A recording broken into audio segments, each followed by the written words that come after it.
We can easily forgive a child who is afraid of the dark. The real tragedy of life is when men are afraid of the light. Plato.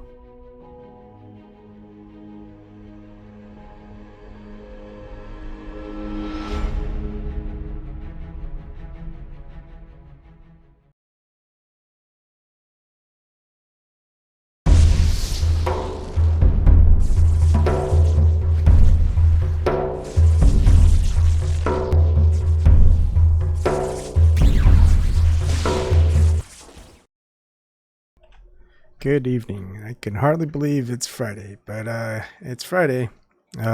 Sorry for some issues with the technical stuff, but that stuff is squared away now. I'm going to do a short one and we'll just do our political thing afterwards. So on Friday it's kind of political night and you can just talk about anything political and then segue into whatever.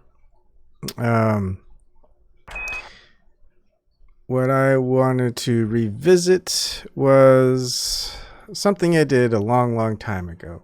And I'm just going to hide myself so you can see the entire thing.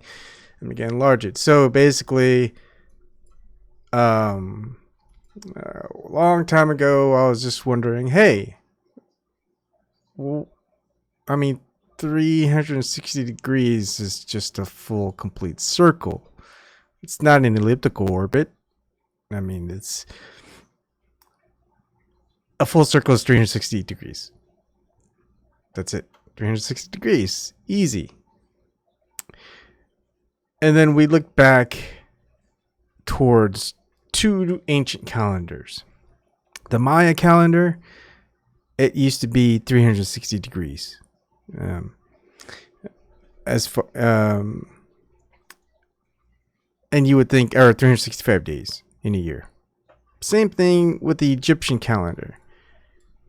The Egyptian calendar back in 2773 BC used to be 365 days in a year. You can easily say that that's a full circle, 360 days, non-elliptical orbit. If there is an orbit with either the sun going around the moon, Earth, or the Earth going around the sun. And the Maya calendar was 3114 BC. And there's been different calendars as far as the solar calendar. Julian calendar in 46 BC got updated to 365.25 days out of the year.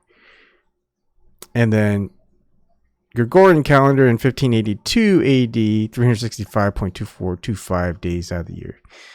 The calendar in 2019, the solar calendar that everyone pretty much uses, is the Gregorian calendar. It's 2019 now. In 1582 AD, this is where we got. Way before anyone went into so-called space.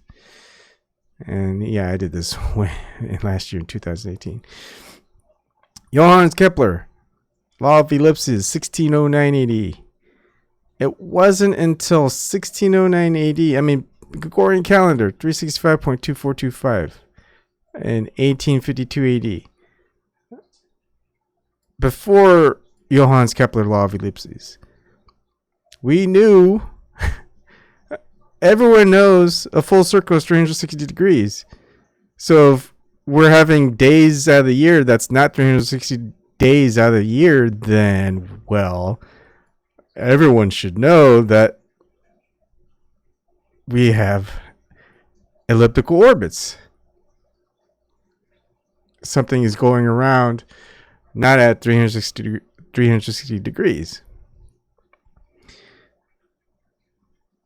Now, the original question I had, there's just a lot of things to just kind of work inside your brain from this point. But you can look back in my other video. What I want to focus in on are the reasons why the 5 days of the year came to be. Because the Mayans started with 365 days out of the year. Things were perfect. Things were going just fine.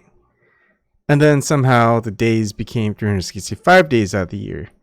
And those 5 days, they called them the 5 unlucky days. Another term for it is Nemontemi or something like that. Unlucky days, that's what they say.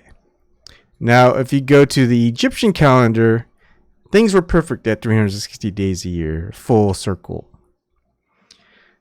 And when those 5 days, extra days came out of the year, it was because Thoth ended up winning a wager against the moon deity Khonsu, and that allowed Nut to have 5 offspring. Well, actually 4. Basically, she had Osiris, Set, Isis, and Nephthys. And then Osiris and Set ended up having a son named Horus. Osiris and Isis had a son named Horus. Set ended up killing Osiris, taking over the throne. Put Osiris all over the world, pieces of Osiris, and then Horus ended up.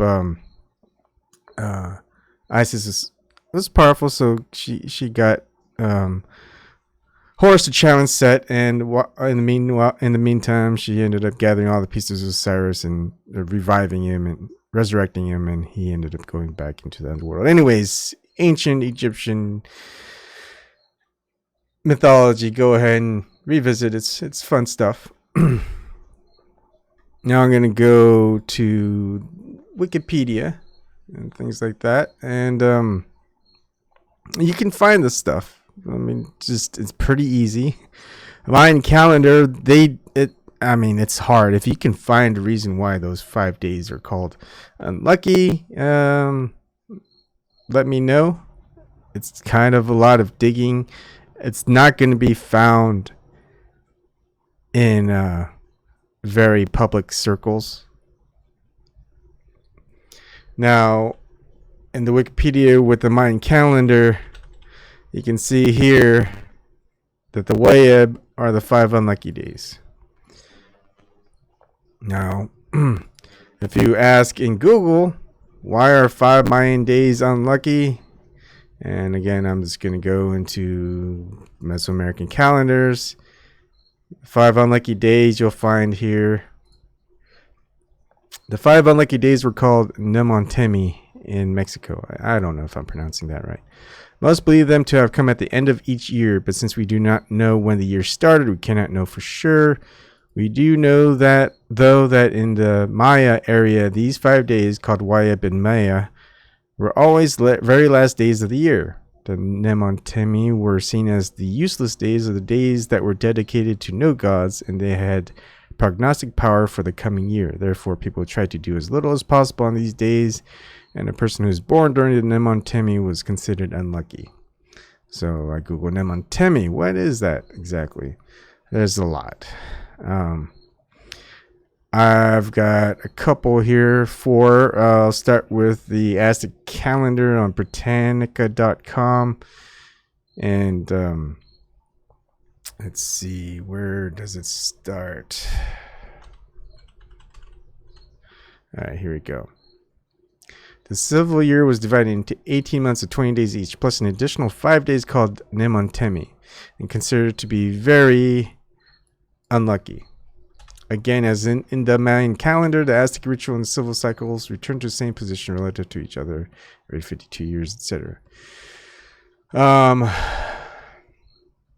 one doesn't really give you much, right? Here I found a book, The Ritual Practice of Time, Philosophy and Sociopolitics of Mesoamerican, culture, by Lars Kuzmo Faro. Anyways, at page 369, pretty much, I think this was written accounts from a Jesuit priest. Jesuits, oh yeah. Okay, so Saguan do not provide much information on the 5 remaining days of the 365-day calendar called Nemontemi, corresponding to Wayeb of the lowland Maya, but he writes that the Nemontemi was the 5 unlucky days of evil fortune. Nothing was done in these unfortunate days, which were simultaneously feared and held in awe. The days of Nemontemi were not counted and not dedicated to a deity. Sahagun does not refer to a ritual connected with the ill-fated or ill-fortunate Nemontimi period. In concordance with Sahagun, Duran writes that the 5 days of Nemontimi are the only days which were not illustrated since they were taboo. The days of the Nemontimi were unlucky, nameless, profitless, and thus they remained as blanks. There were no symbols for them or numbers, and so they were called Nemontimi, which means 5 days left over and profitless. The Nahua did not have names or signs for the days of this time period, but Duran comments that the Nemontimi days fall at the end of February on the 24th, a day observed by the Aztecs. The old year ended and the new year began. And Duran says, on these 5 days, the people fasted and did great penance, including abstinence from bread and water. They dined no more than once a day, and even that meal consisted of dry tortillas. They endured flagellation, bloodletting, and sexual abstinence. And here at the WDL.org talks about the 5 unlucky, useless days here as well, Nemontimi. It was considered a dangerous time when people kept to their houses, did not even cook food to avoid attracting the attention of unfavorable spirits. Now, before I get into a little bit more details from this one site in aska.org, I'm going to jump into the Egyptian demon days. So these also occurred at the end of the year, at least end of the Gregorian calendar year, the solar calendar. You can just type in Egyptian demon days, and it talks about exactly what I just talked about before, where you have Thoth that played a game of Senate with Khonsu in order for Nut to have her offspring. Osiris, Set, Isis, and Nephthys, and then with Osiris and Set, Osiris and Isis having a horse. And here you can read on Nut, the Nut goddess, and you can read that on the different days. Although, which is weird, is that they say she had Horus, so it's not exactly perfect. But here's just I'll just read this part right here. It's still pretty good. The ancient Egyptians had 3 calendars, but the agricultural one was the one that was used in everyday life. It was made up of 3 seasons, each containing 4 months. The seasons were Aket, the inundation, Peret, when the water retreated, and Shimu, harvest season. Nut loved Jeb, but Ra was not happy that she loved Jeb, so he told Shu, their father, the air god, to separate them. Then Ra put a curse on Nut so she could not have babies on any of the 360 days of the year. Thoth wanted to let Nut be able to have babies, so he challenged Khonsu, the moon god, to a game of Senate. If he won, he would be able to add 5 days to the year. If he lost, he would be killed. Thoth won and added 5 more days to the year. On the first day, Nut had Osiris to replace Ra, but Set later deceived him, and Osiris became god of the underworld. Different story. On the second day, she had Horus, the war god. On the third day, she had Set, the god of storms, evil, and chaos. On the fourth day, she had Isis, the goddess of magic. And on the fifth day, she had Nephthys, the river goddess. After a long time, the Egyptians realized the calendar was off because they did not have the quarter day at the end like we do by having leap years. The calendar said it was flood season, but the flood did not come until later. Anyways, that's just the story. There's plenty that you can find on Egyptian demon days, and they were, if you look on it, let's see. Here's in Riordian.fandom.com. I think that's just some fiction, I'm pretty sure, but let's not skip that. But I mean, demon days seems pretty ominous, doesn't it? Let's see. I thought I was better prepared, but let's just keep looking here.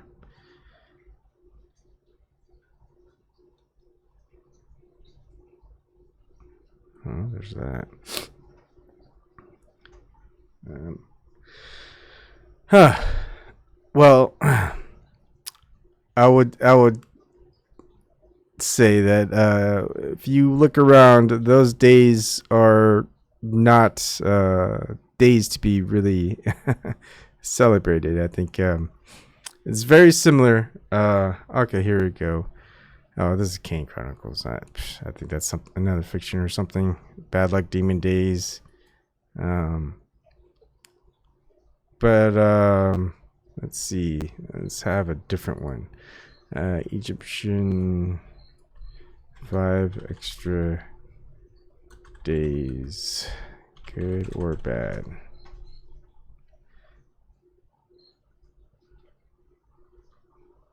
I don't know what this is. JSTOR.org. This is Journal of Egyptian Archaeology by Warren R. Dawson. Let's see.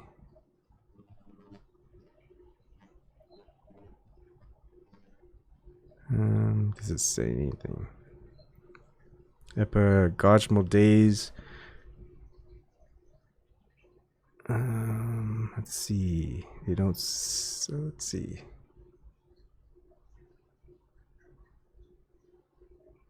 Oh, I know. How about epigogimal? Shoot, I don't know how to spell that. It'll correct the spelling here. Huh. Did they no? No. How do I spell it? EPA Gomeno.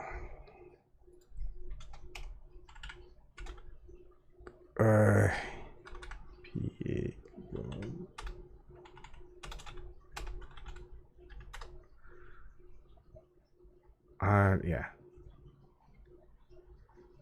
Let's see.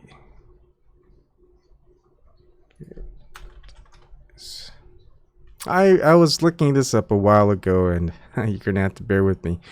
The Egyptians had depicted every day, whether it was a good day or a bad day.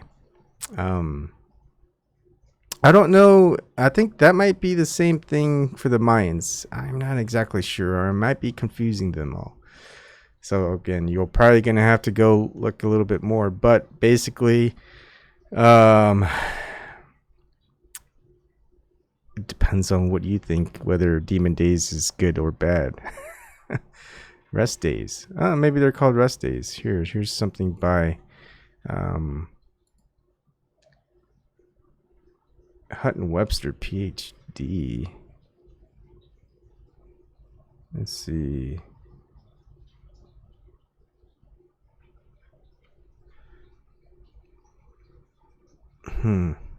Don't know about that. I don't see anything here. Oh, okay, here we go. Neither calendar contains mention of the 5 epigogimal days. So, I guess that's odd.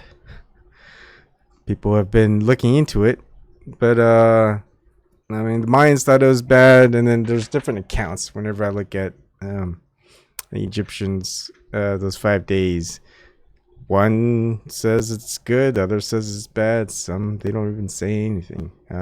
So you'll have to keep looking. Very interesting that they call them Demon Days. Now, I'm just gonna go on a little bit to mystery schools now.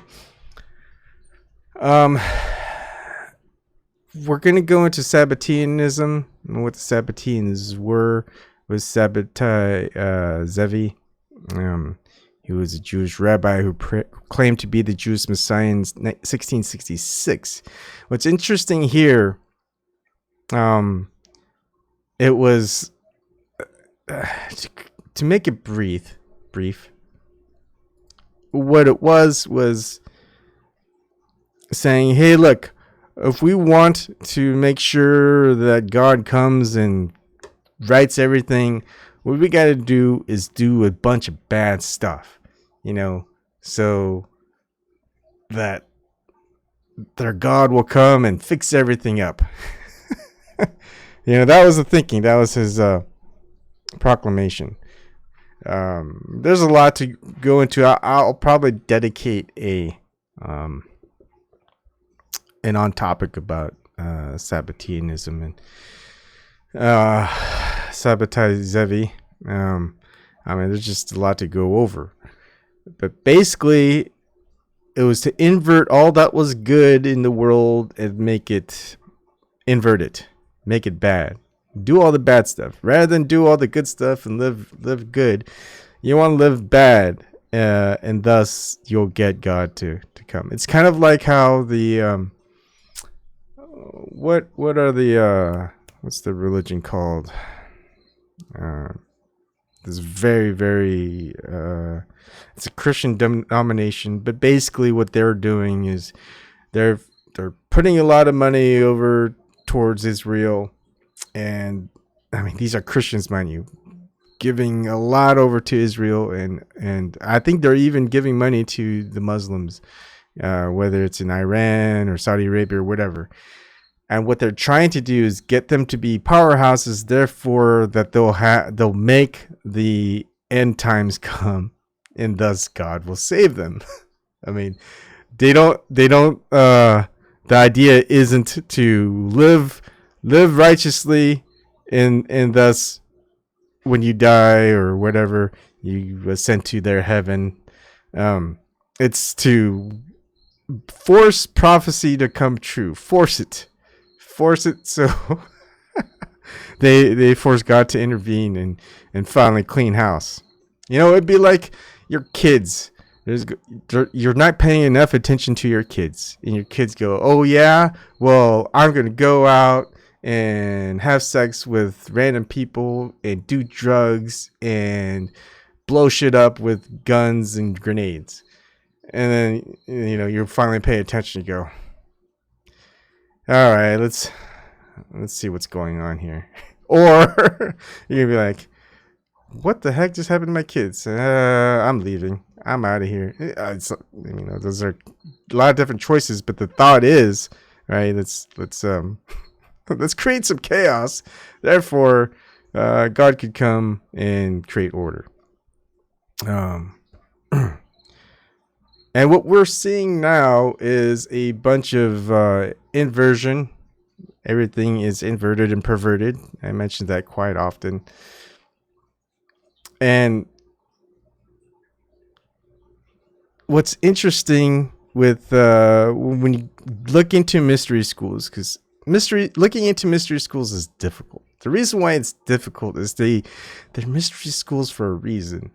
If you really want to know what goes on in a mystery school, you'll have to join a mystery school. How do you join a mystery school? Well, you're supposed to know someone who's in it, and they're supposed to recommend you, and then you go in, and then there's threat of death.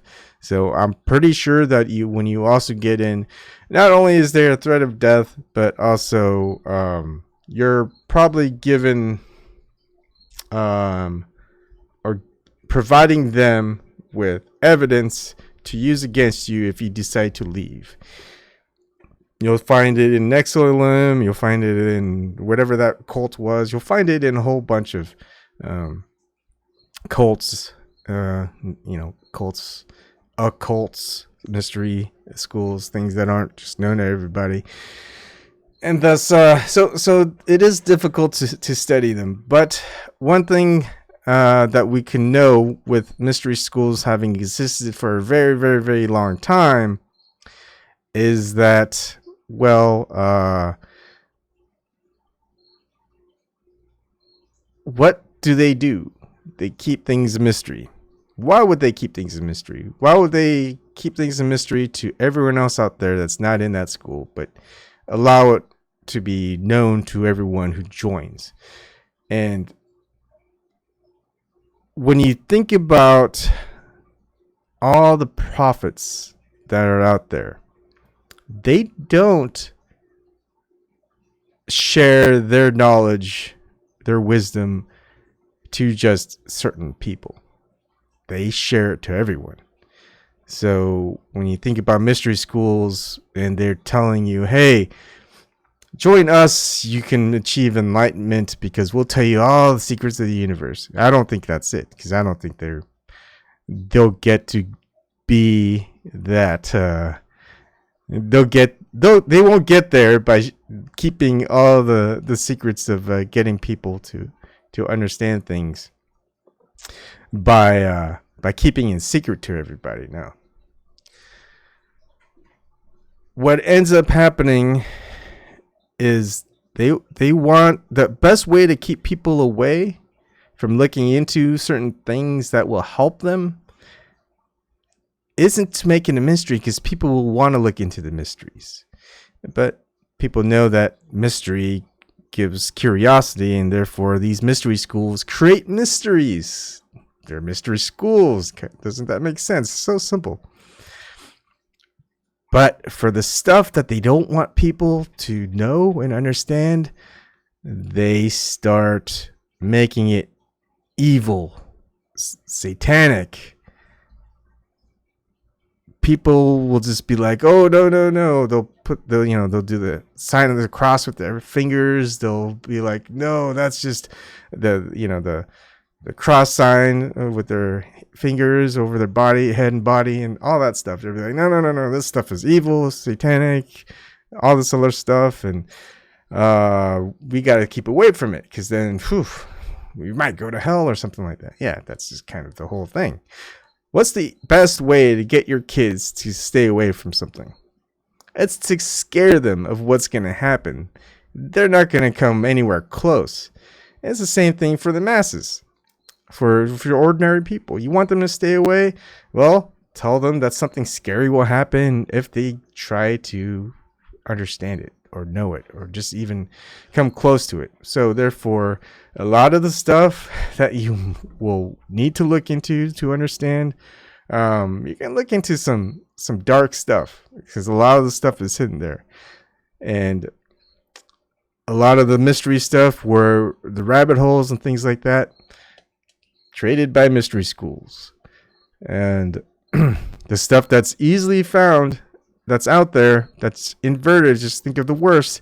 Think of them inverting something that was good to evil. Basically, you're going to have to reverse engineer. Start backwards. Start from, okay, what's evil? What's bad? What do people don't want you looking into? Oh, this. Okay, so what's the opposite of that? Oh, it would be this. And therefore, you realize, okay, so all of this was inverted to be evil, to be scary to people, so people would stay away. And therefore, that's the whole point of it. I'm not sure if it started with the Sabbatines, but that's where they got to the point where, let's make it better, right? Let's just reverse everything, and rather than every individual getting to that point, we'll just do bad things, so God will finally intervene and clean things up. So that's mystery schools. Do you think that anyone who's ever joined a mystery school for the last couple of centuries got into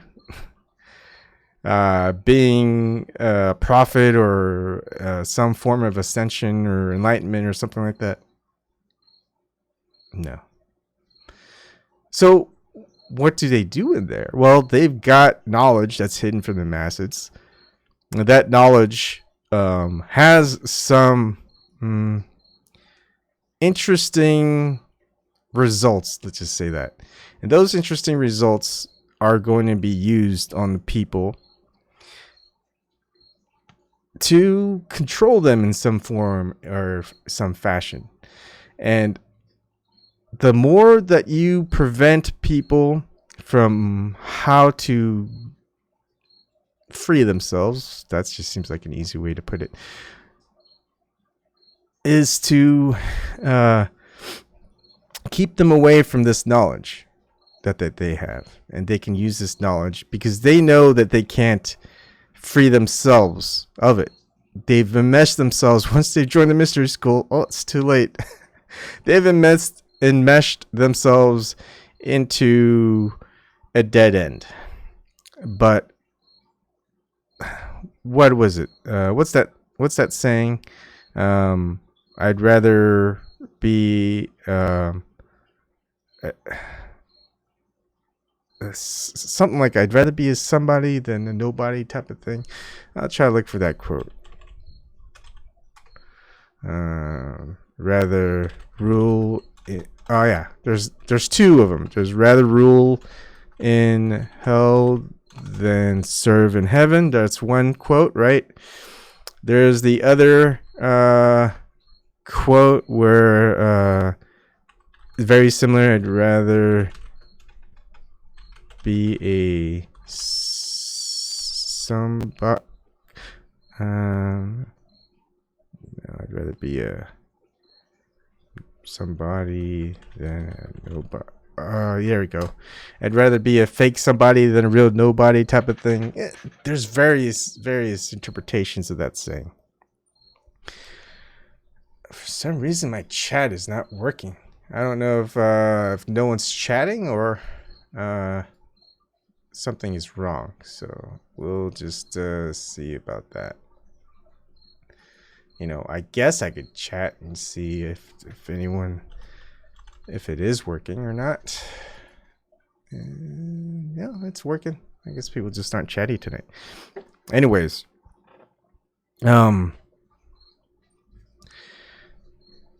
once someone is joined into mystery schools, the idea is, well, they've screwed up. They got into a dead end. They realized they can't get themselves out of this predicament. They can. There really is a way, but they don't know that. And they were supposed to know so much stuff. And this stuff was supposed to be like, hey, you know, do this, do that, A, B, C, D, E, F, G equals, you know, U or W. Whatever. It's supposed to get them there, but they realize no, it's not, because they've been doing things the wrong way. Because the ones at the top of the mystery schools tricked them, pretty much, saying, "Hey, look, hey Bob, you're going to do all of this stuff, and it's gonna be good for you. You're doing great deeds, good deeds. You know, pat on the back. More stuff will be revealed to you. Just do this. More stuff will be revealed, and." Excuse me, all this other stuff. And then, you know, once you realize all the stuff that you end up doing is like, hey, was this stuff really good? I didn't really ask questions whether if this was good or not. I was supposed to do it. And you did it. And therefore, the higher you go, the worse you're at. And then you realize, well, you just did the opposite of everything you were supposed to do. So you either keep going or you get out. And most people will just find it more comfortable to stay in, keep going, than get out. Unfortunately, that's just how it goes. Now, there are things. Look, for people who have kind of taken, you know, what was it called, blue pill, just kind of free themselves. They're where some people are at, where they realize they're on their way. You know, we're on their way. We're on our way. And you can either be quiet and just test things out for yourself and realize things on your own, try to get there, or provide for others to look, here's a hand.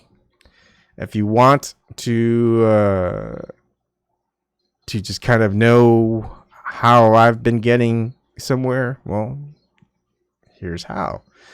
If it works for you, that's good. If it doesn't work for you, hopefully these other people can help you.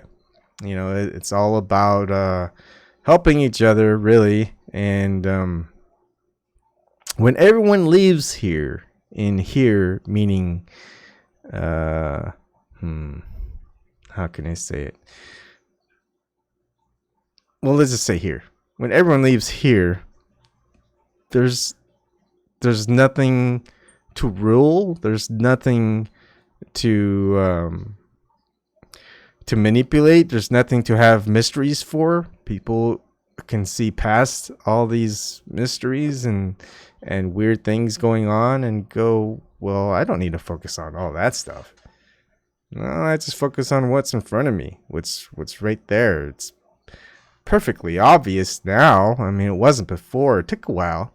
I didn't have to join some mystery school. I didn't have to go to some religion and listen to people preach some doctrine and things like that. I didn't have to go and do A, B, C, etc.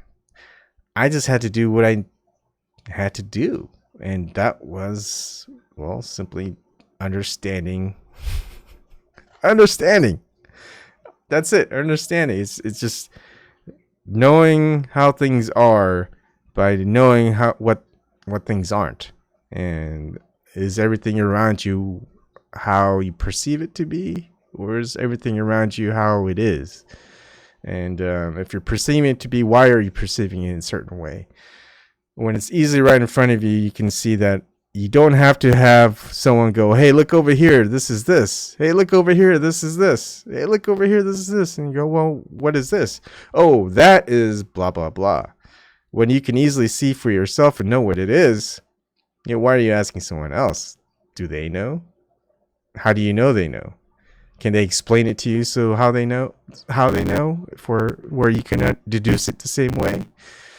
So that's just one way to go about things. Don't try to give other people powers that you have yourself. Okay. Don't give in to the fear that people provide to you. I mean, just think about every control system that's out there. There's always fear involved, and that fear is there to control you. There's a reason why fear works. If fear works on kids, fear works on adults. But once you get past the fear, you realize that, so that's what they're trying to do. Nah, got it. That's so easy. And then, there's always pain. There's always the ability to get hurt. There's always a lot of worry and things like that. But just day to day, and you have to make choices. Are you going to take the choice of freedom, or are you going to take the choice of some type of control, some enslavement that you're going to allow to happen to you? You don't have to let it happen, but you can. Most people will allow it to happen. So this fear that prevents you from acting how you're supposed to act, that's what the mystery schools and those behind the scenes want, because it's just a form of control. If you can't control anyone, you're not going to get anything out of anyone. Best way to get anything out of them is to control them in some way. So you have to find what works best for the most people. Otherwise, you're not going to get what you want from the material standpoint, the material way. There's just a lot of things that can be done. And what you'll notice is a lot of ways to manipulate people, control them. Well, manipulation is a form of control. Is to there's intimidation tactics, right? You intimidate someone, you scare them, they'll easily be manipulated to doing what you want. If you have some big, huge, like very authoritative figure yelling at you or speaking harshly at you to do something, but then that person's doing it to someone who's bigger or someone who doesn't have any fear, well, it's not going to work on them. And so you have to go to a different method, and it's usually enticement. So what do they like? What would they go for? If maybe a good-looking person who has very high good charisma, maybe they'll like that. Maybe they're motivated with something, some form of materialism, money. Maybe they want fame. Maybe they want whatever. There's always something out there that you can use to manipulate and control people. And the idea of of the ultimate. I mean, what most people are looking for is how to be free. I mean, that's what most people want. They don't want to be chained in hell. They don't want to be chained. Heck, they don't. You don't want to be chained right now, do you? And just have people just do whatever they want for you. You work 9 to 5. Heck, how about you work from 9 to 9, and you know, all for someone else, not for yourself or your family. You know, you're not gonna go for that. So basically, what people want to do is free physically. But in order to be free physically, you first have to be free mentally. How do you become free mentally? Well, to be free mentally is to challenge, is to challenge others. And you also have to challenge yourself. You have to get past your comfort zone. How can I be more uncomfortable? And it's not just uncomfortable for the sake of uncomfortableness. It's to be uncomfortable for the sake of thinking in a way that frees you from restraint. For example, groupthink is a good way of mentally being trapped within a mental state, right? You don't want to think a certain way because, you know, once you let those thoughts out, you've got hundreds, not thousands or millions of people telling you how bad and evil and blah, blah, blah you are. And you're going to hear from everybody. And that is just one form of mental entrapment. So you have to get to the point of, well, I really think this is how this is. And you know what? If people disagree with me, that's fine. And I'll give my reasons. Or if people disagree with me and they say all these things about me, well, I'll just tell them this is why. I mean, it's logical. And if they don't understand it, well, it's illogical to them. I'd rather be logical than this, blah, blah, blah. So that's just kind of one form. But then logicalness also has some issues, but we won't even go there at this point. Anyways, hopefully this helps just kind of get you going on wherever you want to go. And usually that's just some form of freedom.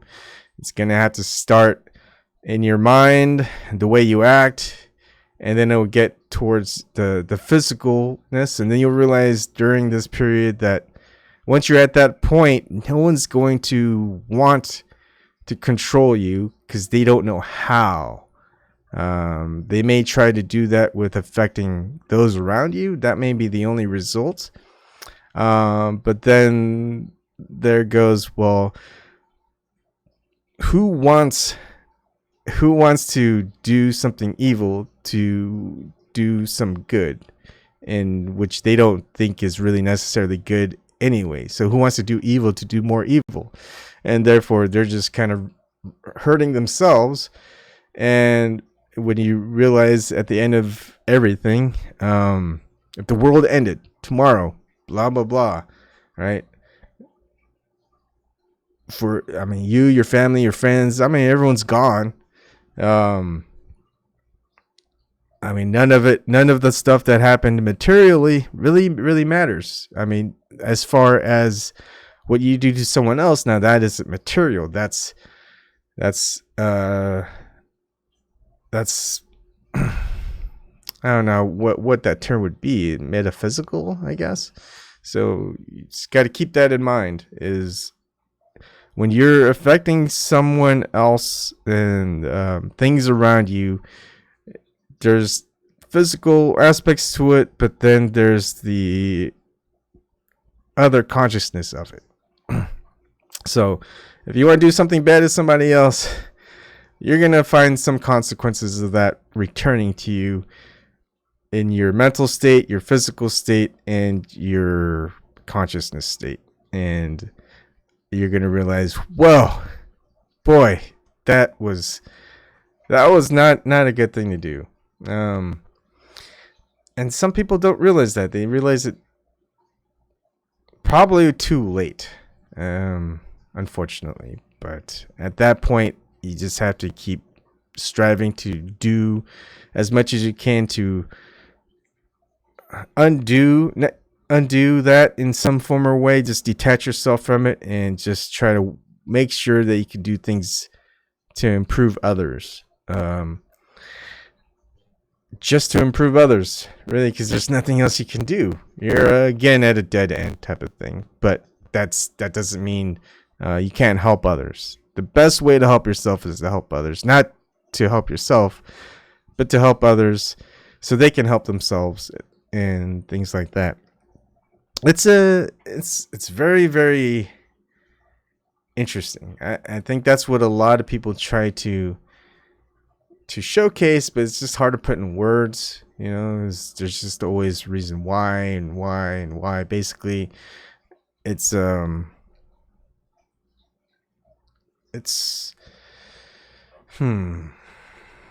have to put things in words better, but it is difficult.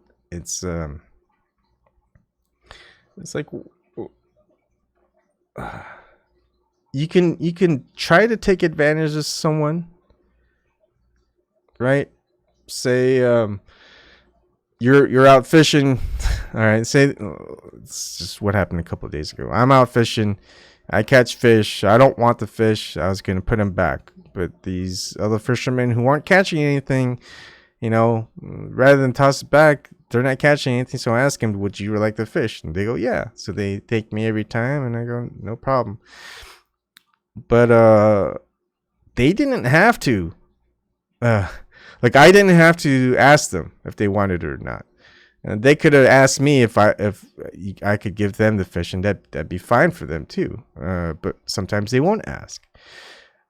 Maybe they just take the fish from me every time I catch it, and I go, well, why are you taking the fish from me? I would have given it to you. They go, I don't want to do that. I'd rather take it. And so they just start looking at me, and I'm like, well, am I going to fish here if they're going to take my fish, or am I going to fight them over fish? I think I'll probably just leave. They're not going to get any fish. So when you realize that if you just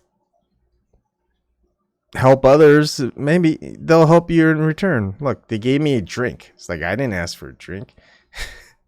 They gave me a drink. So I got something in return for just giving them something which I didn't want in the first place. One man's trash is another man's treasure type of thing. And it's just that, just providing for others which you don't need, and they can make use of it. And same thing for you. You'll find something that no one else needs, take it from them and use it to your best ability till you don't need it anymore. And I think I'm still at that point where I need to look. I've got stuff I'm not using. I should just give it away. But I wonder, maybe I'll need to use it again. That's what I'm always wondering. But it's like, when have I last used it?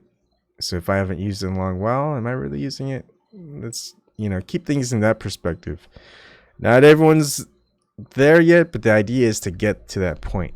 And eventually you're going to realize you don't need as many things as you thought you needed. I mean, there's good reasons to have more things for backups in case something breaks and all this other stuff, spare parts, things like that. That's one thing. But when you get past that, you just realize, it's just too many backups than I ever needed, and once you get to the point, do you really need it? No, not really. So I think once you get to a certain point, you just realize, I don't need to take from others. I don't need to gain from others. I don't need to control others. Thus, I don't want to be controlled either by those others, and they're not going to. What you'll see are two shifts. You could use scripture, and it's going to be more of a parable, most likely. But if you find one person who's joined a mystery school, and you see that their lives, they're getting more fame, they're getting more money, they're getting more nice opportunities. They've got a bigger house. They got nicer car and all this stuff. They're moving one way. They're going more to a city. They've got a nicer place, and things just go really well for them in that materialistic aspect. And then, and they're trying to get more people to see their way and do things how they do things. And it's usually more in the material aspect and less about the conscious and metaphysical aspect. Then you have someone who is free from all that. You don't see them getting a lot of money. You don't see them getting a lot more material stuff. You see them just giving away things for free and more of a consciousness, how to be happy, how to say things a certain way. It's not just how to be happy, just being happy with things that they have, rather than thinking that they would be happy if they just had things they didn't have, type of things. And rather than going to city, they just move further and further off grid. They want to just live as more of a close to the earth as possible, meaning they don't need others to provide for them. They don't need to control others or manipulate others for gain. Basically, they just till the soil, work, like fishing. I think was just more than enough food. I could fish for half an hour, catch 1 or 2 fish. I've got the meal for the day. That fish is going to last all day if I wanted to eat for lunch, dinner.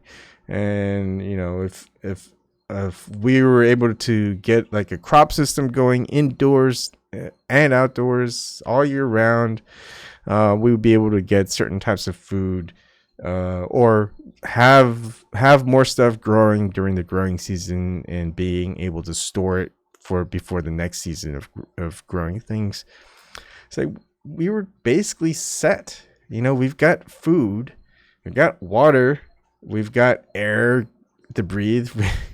It's like, what else do we really need? I mean, there's some things you can't get without money, but can you get without? I mean, it's just, you don't need a lot of it. It's not like we're using that for a bigger house to go to a city, which is going to be more expensive anyway. It's not going to be a nicer car. It's going to be maybe for oil. I just changed my oil in the car today. Teaching my daughter how to do it too, so that's another benefit. And it's just that it's just kind of surviving and spending the time to just tell people what I can tell people. It would be a lot easier if I could find some creative way to do it, and that's what I'm trying to do, and I'll try to get there eventually. Let me look at the chat. Chat is not working. Great. All right. So more on this some other time. I think this was just in my mind. I just really wanted to get this out there, so I just got it out there. It's not. There's probably gonna be more to it later, but I mean the gist of it, the core of it. You guys just heard it. So I'm gonna go offline. I'm gonna switch it to the political talk thing, and anything goes. You can talk about other stuff. So I'll see everyone. I'll see everyone in 5 to 15 minutes. All right. Thanks.